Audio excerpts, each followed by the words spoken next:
₹10 પેકેટમાંથી ખાલી એક જ ચીટોસ. આજે સવારમાં મને ઉધરસ આવતી હતી તો ફેબા ઉઠીને મસ્ત હળદર પાણી બનાવી દીધું ને પછી મેં પી લીધું બોર્નવિટા અને નીકળી ગઈ હતી કોલેજ જવા માટે થઈને. આજે પ્રોજેક્ટ સબમિશન હતું અને ત્યાં પછી તો કાલ સુધી પ્રોજેક્ટ રન થતો હતો અને આજે કંઈ નહોતું થતું એટલે અદિતિ મેડમ સરખું કરી રહ્યા હતા.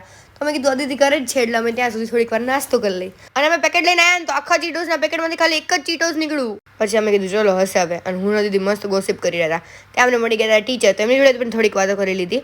પછી હું નીકળી ગઈ ફેબાના ઘરે જવા માટે થઈને અને સાંજે અમને ભૂખ લાગી ગઈ તો અમે ગયા હતા ગોસ્વામીની પાણીપુરી ખાવા માટે થઈને. તમે ટ્રાય કરી છે કે નહીં કહેજો.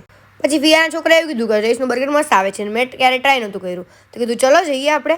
અને ભાઈ કેટલું સારું અને સસ્તું હતું, મને તો ભાઈ મજા આવી ગઈ. અને ફૈબાનું ફૂલ ફોકસ જમવામાં હતું જુઓ. અને ઘરે આવીને જો બહુ જમાઈ ગયું તેમ નથી એટલે આંટા મારી રહ્યા હતા. અને ભાભી હોમવર્ક કરવા બેસી ગયા હતા એટલે મેં એમને થોડીક હેલ્પ કરાવી. પછી અમે ગયા હતા અમારા બીજા સોના ફેબાના ઘરે. એટલી મજા આવી ગઈ ને કે વાતોમાં ટાઈમ ક્યાં આવી ગયો એ ખબર જ ના પડી. અને આ બધું ફેબાની એક્ટિંગને લીધે. અને આજે હતી સેટરડે નાઇટ એટલે મસ્ત નાસ્તો કરતા કરતા અમે ઉનો રમ્યા.